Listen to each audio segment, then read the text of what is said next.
In this video, I'm going to show you how to connect Windows 11 on Windows 10 to WiFi. So if you have a Windows computer just like this and you want to connect to Wi-Fi, this video is going to walk you through the steps you need to take. Mark you, there are two ways to do this. So if at the end of this video, you found this video helpful and informative, please don't forget to like and subscribe. Now, when you want to connect your Windows computer to a Wi-Fi, the first thing is you click on this global icon at the bottom right, click on that, and here you should have the Wi-Fi option. Then click on this arrow button. Once you click on that, you see whether this Wi-Fi is turned on or not. You can see Wi-Fi is turned off. And here you can turn on Wi-Fi again by selecting this button. Then once you click on that, your Wi-Fi is going to turn on and it will automatically detect all available hotspots. Go ahead and click on the hotspot you want to connect to here from the Wi-Fi page.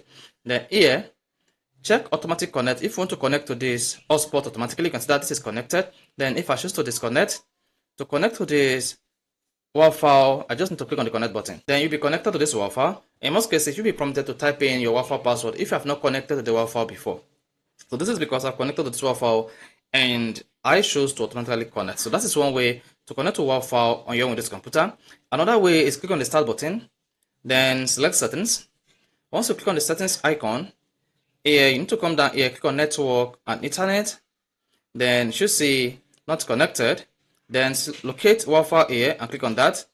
Then once you click on Wi-Fi here, you should see show available networks and click on that. Then you should see your available networks here. Go ahead and click on any of the Wi-Fi networks you want to connect to here. Click on that's iPhone.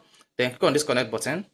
Then hang on. Once you hang on a couple of seconds, then you should see your Windows computer connected to the internet. So this is how you can easily connect a Wi-Fi network in Windows 11 and Windows 10. So if this is helpful and informative, please don't forget to like and subscribe.